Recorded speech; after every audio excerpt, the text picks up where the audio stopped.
Good evening, councillors, officers and members of the public. Welcome to this meeting of the Southern Area Planning Committee. Before we start the meeting, can I just draw your attention to the fire regulations which are on the screens around the room. If you do hear the fire alarm, would you make sure you know where your nearest exit is, and we meet under the canopy over at Waitrose. You all make sure, please, that public officers as well and members, that your phone is switched to silent or off. And can I just remind councillors to make sure that their card is firmly placed into the console so that we can actually hear you on the webcast. Could I introduce the officers this evening? Could one of you put your light on? So we have my far right, Lewis Jones from the legal team. Back to me, Elizabeth Sims, our head of planning. And the other back to me is Louise Yandel, who is our area team leader for both Southern and Western. So they're our team of officers who are here to help us tonight. Could I just remind members of the public, this is not a public meeting, it's a meeting which is held in public. We're delighted to hear from public speakers at the correct moment, but please would you not join in the debate other than at your moment of public speaking. Thank you very much indeed. So could we move on to the main items of business, the minutes of the last meeting? They have been lying on the table. Are you contented that I sign those towards the end, at the end of the meeting? Agreed. Apologies for absence, Emma. We have apologies from councillors Inchbold, Mulliner and Round. Thank you very much. And do we have any declarations of interest before the meeting? None before the meeting, but Hazelmere Town councillors declare a non-pecuniary interest. Does anybody have another interest other than that of Hazelmere Town Council? In that case, should we move straight on to questions from members of the public, Emma? None received. Which brings us to item 5, any relevant updates to government guidance or legislation since the last meeting. Elizabeth, do you have anything for us? There's nothing this evening, thank you, Chairman. Which takes us on to item 6, which is our performance against government targets. And I'm sure you do wish to say something on these, do you, Elizabeth? Oh, is it Louise? Thank you. Thank you, Chairman. If I can refer members to page 3 of the update sheet. The first table outlines the Council's performance in relation to speed. This effectively means the Council's performance in relation to the statutory determination dates or any other mutually agreed determination period. The figures have been updated since the publication of the agenda to include all decisions made by the 28th of February 2018. The updated figures are that 96.18% of major applications have been determined on time.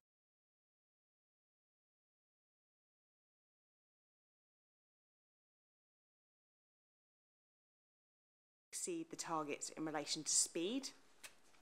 The second table relates to the Council's performance in terms of quality, which effectively means the Council's performance in relation to overturned appeals as a percentage of all determined applications. These figures have again been updated since the publication of the agenda to include all appeal decisions made by the 28th of February 2018. The Council have had 1.68% of non-major decisions allowed, which is well within the target. However, the Council have had 9.68% of major decisions allowed, which is close to the target that no more than 10% be allowed. Thank you, Chairman. Thank you very much. Some of you may have gathered we're having slight problems with the webcast this evening. Emma's just trying to fix the problem. This really is an item for noting, but if anybody wishes to ask a question or make an observation, you're very welcome to do so. In which case, let's move straight on to the items for planning permission, the applications. In the event of a site inspection being necessary as a result of consideration of the applications at this meeting, then that will take place on Tuesday, the 8th of May at a time that we will agree. So that is the date for any future site inspections as a result of anything we decide at this meeting. Which brings us to our first application, A1. Both applications tonight are subject to public speaking. The first one, A1, Unit 10 at Borough House Farm, Jumps Road, Churt, GU10 2LB. This is alterations to the elevation of a building. So Louise Jandel is going to introduce this for us. Thank you, Chairman. The site is accessed from a lane on the northern side of Jumps Road. The site consists of a building which has a lawful BH use. The site is surrounded by some other commercial buildings and 3 residential properties to the south. The wider area is rural in character. This photograph shows the site and its immediate surroundings. Unit 10 is this building here. And as you can see, the alterations to the building have already taken place. The other commercial units can also be seen surrounding the application site here and here. These photographs show the building in more detail. The rubberized sheeting surrounding the building has been replaced, and the front elevation has been fitted with glazing and a door. This replaced blockwork and a roller shutter door, which was similar to what is seen on some of the surrounding buildings here. This side shows the existing and proposed elevations, detailing the alterations that I've already outlined. And in conclusion, the proposal is considered to be appropriate greenbelt development. It has an acceptable design and impact on the AONB and does not result in material harm to residential amenities. The proposal does not have an unacceptable impact on the SPAs or SAC. The Head of Planning's recommendation is therefore for approval. Members should also be aware that there are 2 other applications on the wider site currently being considered by the Council. Officers have brought this application to committee in advance of the other 2 because it has been with the Council for a much longer period and due to concerns raised by the Parish Council and third parties due to the length of time taken to determine the applications. It should be noted that the applications are not reliant on each other and are standalone applications that should each be determined on their own merits. In relation to the matters of principal and technical opinion are the effect on the SPAs, the effect on the SAC and biodiversity, and the matters for members' judgment this evening are greenbelt considerations, landscape character, the impact on visual amenity and the impact on residential amenity. Thank you, Chairman. Thank you, Louise. As I say, this is subject to public speaking. We have an objector, first of all, Mr. Richard Nobbs, and I gather you are wearing 2 hats this evening. So if you need your full 8 minutes, you are entitled to them. But I'm taking you first as an objector speaking in your own right. And your 4 minutes will not begin until you press the button, so you're in control of your own time.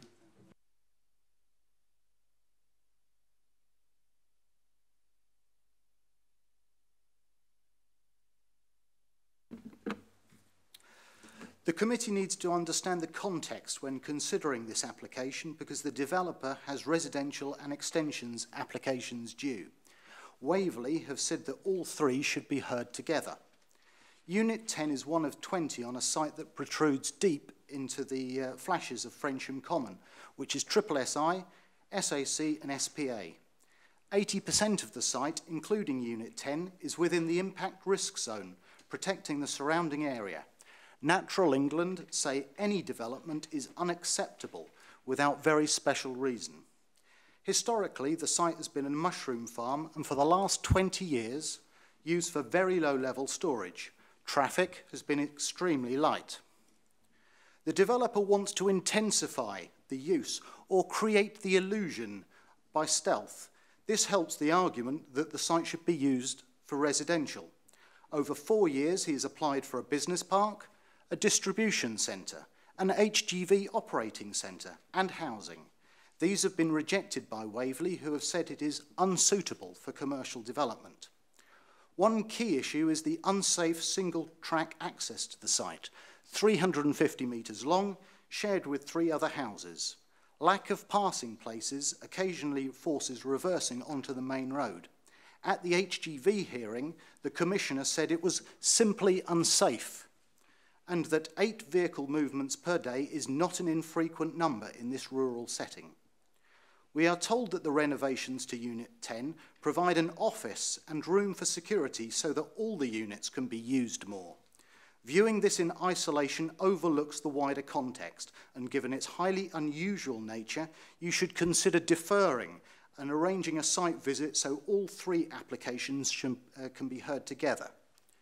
With regard to the Unit 10, whilst the application does not specifically request a change of use, Unit 10 previously had no windows nor toilet facilities and was completely unfit for B1 use. However, the alterations facilitate a change of use under permitted development rights from B8 to B1, which the Council will be unable to prevent. Yesterday, I emailed you a picture of the unit showing it is clearly fitted out for office use. It is identical to a previous application, specifically for B1. PDR enables not just the front, but the entire unit to be B1. This is not ancillary, but intensification by stealth. Further units may follow. Not only is the applicant not asked for a change of use, they have conveniently omitted the translucent roof panels from the plans and the disclosure that the site is within 50 metres of SSI, perhaps to avoid further scrutiny. It intensifies the use of the remaining huts, so cannot be viewed in isolation. In a previous case, 2015-1233, the officer's report said changes of use within the green belt is inappropriate.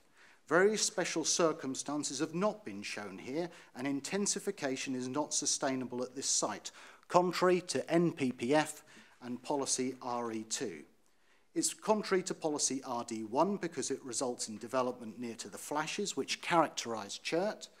The B8 to B1 on this results in 15 extra trips with unsafe access, contrary to RD2.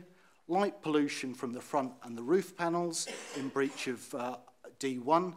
And finally, intensification is contrary to IC5, where so-called bad neighbours are encouraged to move to the Croxbridge area. Thank you. Thank you very much, Mr. Nobbs. And now I gather you're going to read or you have something on behalf of Churt Parish Council. Again, just, yes, take your time and your 4 minutes will start when you press the big button. Oh, right, okay, thanks. So this is from Churt Parish Council. Churt Parish Council's objections to the current applications in relation to Borough House Farm are well known to Waverley Borough Council's Planning Department and local objectors. In a nutshell, we have concerns over increased traffic from and to Jumps Road, the proposed design of proposed properties which are not conducive with the Churt Village design statement, the possible damage to the flashes being SSI, by the proximity of proposed buildings and the effect of effluent disposal upon it. We are also aware that Natural England have grave concerns which have not yet been resolved by the applicant. We are also aware, having carried out a housing needs survey within the past 12 months, that there is no requirement for such development as proposed within the parish of Churt. We have been led to believe by WBC that the combination of SSIs, Surrey Hills area of outstanding natural beauty and Greenbelt are effectively sacrosanct for Churt, and I would urge the committee to take these factors into account along with our other observations and objections.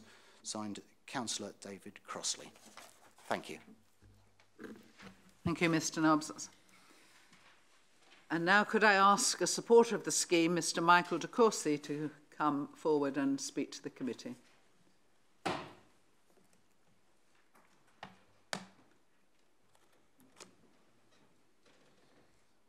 And once again, Mr. de Courcy, you have 4 minutes from when you start the button.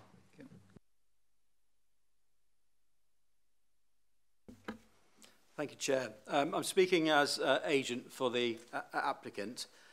We're obviously pleased that officers are recommending approval for this application and believe the application to be policy compliant.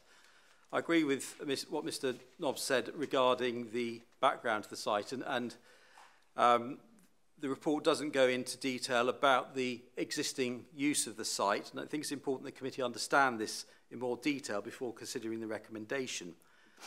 The site comprises 19 buildings in addition to a dwelling house. The buildings were erected during World War II in relation to tank training on Frensham Common and later used as a commercial mushroom farm when the buildings were adapted and insulated.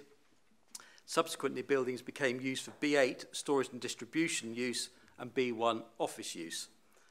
In 2013, a certificate of lawfulness was granted confirming the use of 8 of the buildings on the site for B8 storage use and 1 for B1 light industrial stroke office use.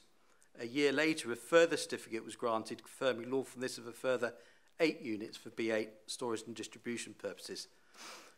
In total, 17 of the buildings on the site benefit from the certificate of lawfulness for commercial use, 16 for B8 use and 1 for B1 use. Because of this, there are no restrictions on hours of operation, intensive use, lighting, traffic movements, etc. 13 of the units are clustered around the central area of the site, as you saw in the photographs earlier. Unit 10 forms part of this group. This group of buildings is well screened from the bridle way further to the north because of the trees on the site, and the front of the units are not seen from the common. Unit 10 therefore sits within a lawful commercial site. Permitted development rights allow the potential change from storage and distribution to light industrial use without planning permission. So there's a flexibility in terms of what the owner puts those buildings to. Furthermore, the repair and refurbishment of the units and other units on the site does not require planning permission. Planning permission is only required for the new glass frontage on Unit 10 because it is deemed to be a material change to the appearance of the unit. The use and any internal changes are not part of the application because they don't require planning permission. In visual terms, the front of Unit 10 cannot be seen from any public viewpoint. The only views are from private land. We agree that the changes would not harm the natural beauty, landscape character, or the openness of the green belt. Furthermore, residential amenity and nature conservation status of the surrounding land is not affected. With regards to objections raised in respect of lighting, the site is already a commercial site and already has security lighting within it. We don't see that changing as a result of this application. With regard to the comments regarding installation of toilets, again, planning permission is not required to have chemical toilets on the site. And in fact, there is a toilet within the site manager's house. The site manager lives in the existing dwelling, and the occupants have use of that. With regard to the possible change from B8 to B1, this change is permitted development, so can happen without planning permission, with or without the changes to the front of the unit. Thank you, Chair. Thank you, Mr. De Courcy. Members, over to you. Councillor Adams. Chairman, I think that in the light of not only this change but the ones we know are coming up, I think it would be advisable for the committee themselves to see this site rather than just see a few pictures of a small part of it. So I'm asking for a site visit for this before we make a decision on this item. Do you have a seconder for that site visit, Councillor Adams? Councillor Edwards? I'd like to second. This is a very, very sensitive area, and I need to see it on the ground, see the effect it's having on the sensitive area. Thank you. Does anybody else wish to add anything? In that case, can I just hear from the officers that what we're asking is reasonable, please?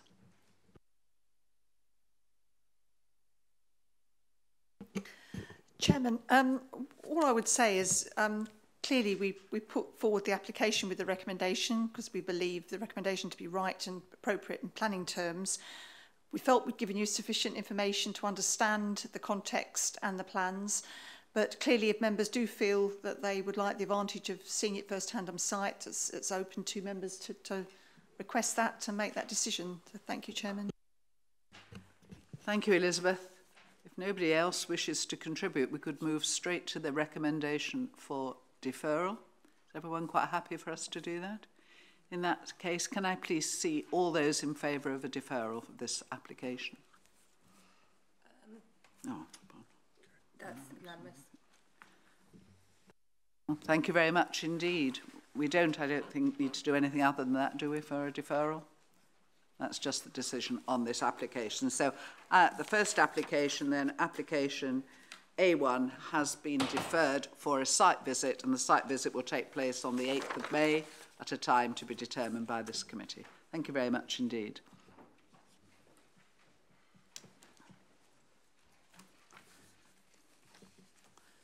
Moving on then to item A2. Just give you. Don't worry, it's the noisiest. No, it's not your fault. It's the noisiest public gallery invented. So we'll just let you leave. It's the seats. Right. So moving on to the second application, also subject to public speaking. A2 Saxon Stables, West End Lane, Hazelmere, GU 272EN. Extensions and alterations to the roof to form habitable accommodation, including installation of 3 dormer windows and enlargement of an existing dormer. And once again, it's Louise Jandel who's going to introduce this. Thank you. Thank you, Chairman. The site is located on the eastern side of West End Lane and is occupied by a detached residential property. The surrounding area is rural in character. These are the site photographs. The first is taken from the garden area looking towards the east of the property, and the second is taken from the south from the parking area within the application site. A modest extension has previously been added to the east of the property in this position here. This slide shows the existing and proposed elevations. These top ones are the rear elevations. As you can see, 3 dormer windows would be added to the rear here. And as you can see from the south elevation, the bulk of the roof would be increased here above what is an existing single-storey projection. The unattractive flat roof would be removed and the new roof would be designed to meet the ridge of the existing roof. On the northern elevation, an existing dormer, which is here, would be enlarged to create a larger dormer. The extension would create a first floor bedroom and bathroom. The dwelling was created from an existing barn following planning permission in 2011. Since then, as I showed you on the photographs, this has been extended by 11.6%, and the further increase proposed as part of this application would amount to an increase of 35.6% over the original dwelling. In conclusion, the proposal would not result in a disproportionate addition to the original dwelling and therefore would be appropriate greenbelt development. The proposal would have an attractive design and would be well separated from all adjoining occupiers. The proposal would be situated on an existing footprint and would have an acceptable impact on the landscape character of the AONB. The Head of Planning's recommendation is therefore for approval. The matters of principal and technical opinion are the ancient woodland, the effect on the SPAs, highway safety and biodiversity, and the matters for members' judgment this evening are the impact on the greenbelt, the design and impact on visual amenity, and the character of the AONB and AGLV, and the impact on residential amenity. Thank you, Chairman. Thank you, Louise. As I said earlier, this is subject to public speaking. So could I ask Mr. Hall, an objector, to come forward first of all, please?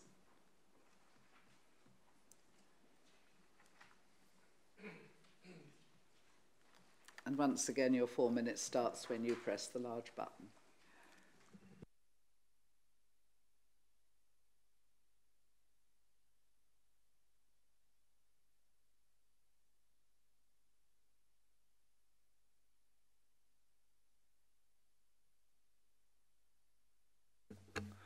My name is Stephen Hall and I'm here to object to this application.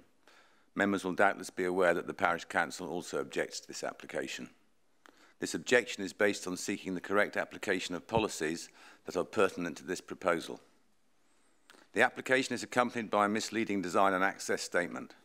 The residential curtilage plan submitted is inaccurate and gives an exaggerated impression of the plot in which Saxon Stables sits. This is critical in the context of proportion, since policy RD2 is explicit. The proposed extension should be proportionate to the original dwelling, and its curtilage is an integral component. Furthermore, the design and access statement headline describes the proposals as a loft conversion. This is not the case. This application incorporates a substantial first floor extension with dormer windows. It seems unfortunate that this debate is taking place to consider proposals that have not been accurately presented. Saxon Stables is principally a single-storey dwelling converted from stables in 2012. It sits in the Greenbelt and AONB and is therefore subject to close scrutiny from policy RE2 of the local plan that seeks to prevent inappropriate development and to which, as stated in the officer's report, local planning authorities are required to give substantial weight.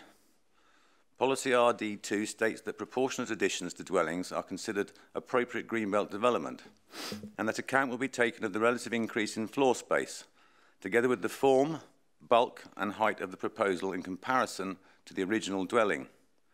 Whilst the officer's report calculates that the floor space proposals fall within the 40% guidelines, there is no evidence or mention in either the officer's report or the application itself in respect of the additional bulk that this first floor extension would create.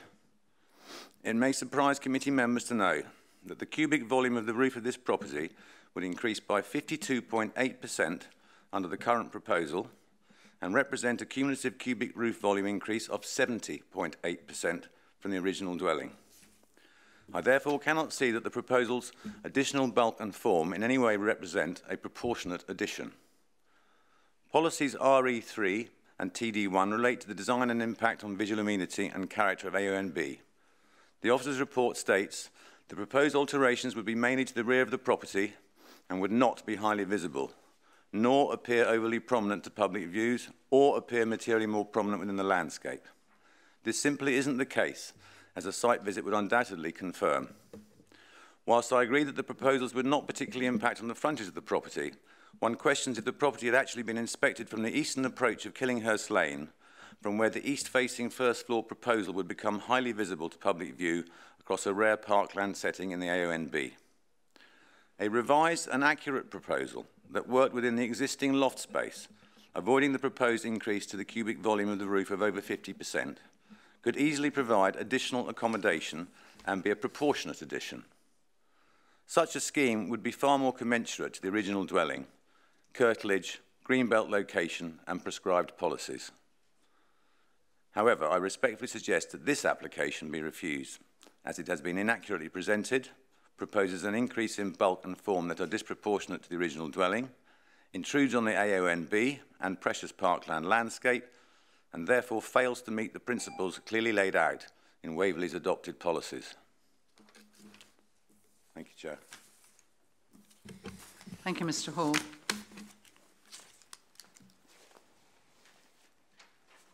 And could I now ask Mr. Lloyd, who is a supporter of the application, to come and speak to the committee?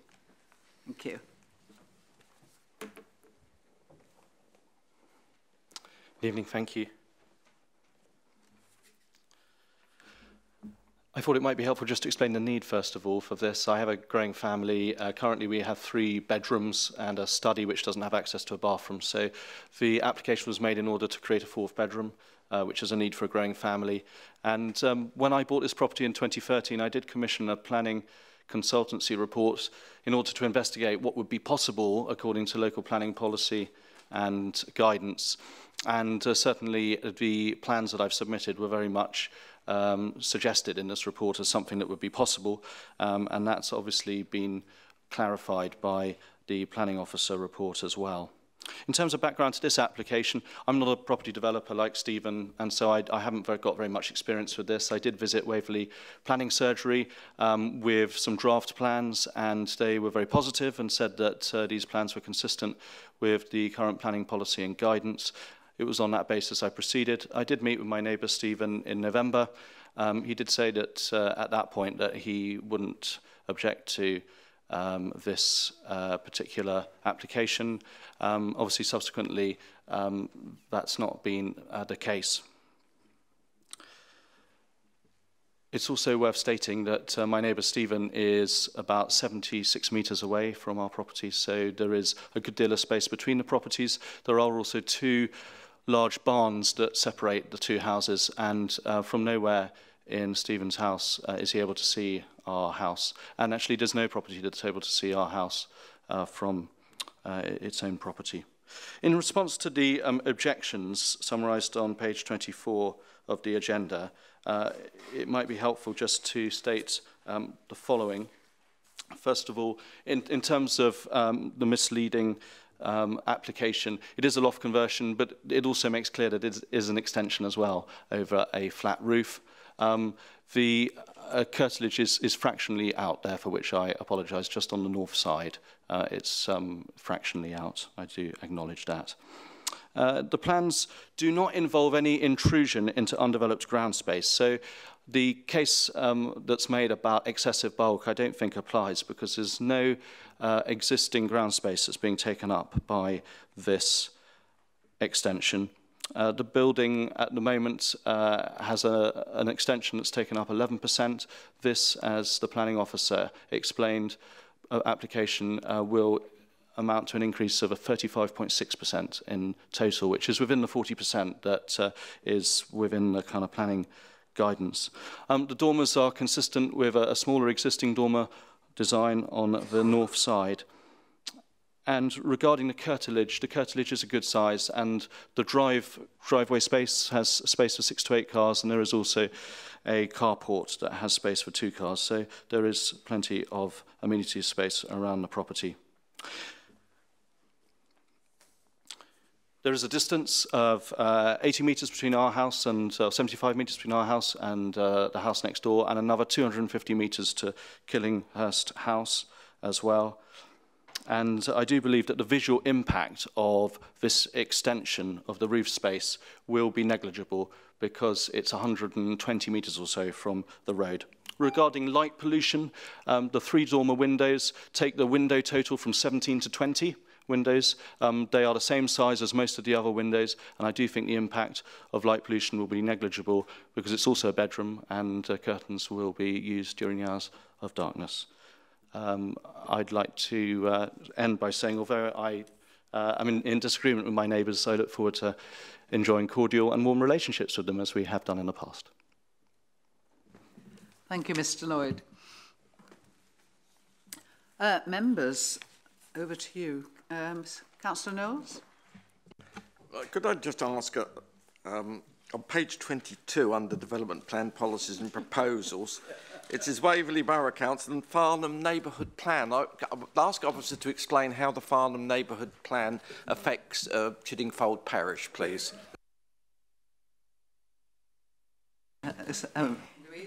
Yeah, the Farnham Neighbourhood Plan isn't relevant for this application. It does form part of the development plan, but of course is not relevant for this particular area. Thank you, Chairman. Apologies for that, Chairman. It is a very important document, though. I'd just like to point that out. Yeah. Anybody else like to comment on this this particular application? Councillor Isherwood? Oh, sorry. Yes. Yes. Councillor Isherwood? Thank you very much, Chairman. I personally find that it's a vast improvement on the house. I find the design is a vast improvement. I really do. I can only say the balance that is created here is, to my mind, absolutely spot on. And the light pollution, I don't see a problem there. It is a bedroom space that we're going to have. You don't go and create a lot of light in the neighbourhood, A and B or anything else. So to me, this is a good balance. The officers have given us all the numbers. I must accept their figures. And it's within our guidelines on extensions, whether outwards or upwards. So thank you very much indeed, Chairman. Thank you, Councillor Isherwood. Does anybody else wish to comment? Or, Councillor Adams? I'm just disappointed, really, that the Parish Council hasn't come forward to enlarge on their objections, since they objected to this. It might have been helpful. Thank you. Yes, and we can't force public speaking, but it will give people the opportunity. Councillor Edwards? Thank you, Chairman. I actually agree with Chiddingfold Parish Council here. I think that it's an overdevelopment in the countryside. It was a stable block, and because somebody wants a bigger house for his family, that's fine. I understand all that, but you know, it is a 3-bedroom house, and he knew that when he moved there. So. I have serious concerns about light pollution. I think it's overdevelopment. And, you know, this is our countryside we're talking about here. I know the area quite well. I often go down that way when I'm going to the golf course. And I can't support this application, I'm sorry, because once again, I just feel it's overdevelopment. I'm sorry. I'll get the officers to confirm, but as far as I can see from the report, it's fully policy compliant.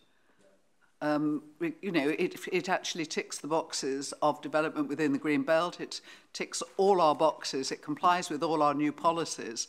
And I cannot see how we can turn down an application that does that. But if the officers could just confirm that. Yes, I can confirm that officers do consider that it does meet all the requirements for both the 2002 local plan and the new policies contained within the 2018 local plan as well. Thank you. You want to come back, Councillor Edwards? Thank you. Does it enhance the countryside? Does it enhance the AONB? These are designated areas. We're constantly intruding onto our designated areas. They were designated for a reason, you know, and I'm fed up of having to go back and, you know, and allow these